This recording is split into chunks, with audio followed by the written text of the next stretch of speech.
এক পায়ে ভর করে আজ শাহবাগে উপস্থিত হয়েছেন একজন। আমরা যেমনটি দেখতে পাচ্ছি তিনি মিছিলের কিছুটা পেছনেই কিন্তু সে এক পায়ে ভর করে মিছিলে অংশ নিয়েছে এবং সামনের দিকে এগিয়ে যাচ্ছে।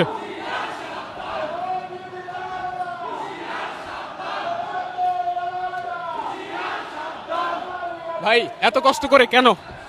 ভাই আজকে খুব কষ্টের সাথে বলতে হচ্ছে, ভারতের আধিপত্যের বিরুদ্ধে লড়াই করেছে আমাদের সংগ্রামী হাদি ভাই। হাদি ভাইয়ের মৃত্যুতে গভীর সমবেদনা, এমনকি আমি অসুস্থ শরীর নিয়ে চলে আসি।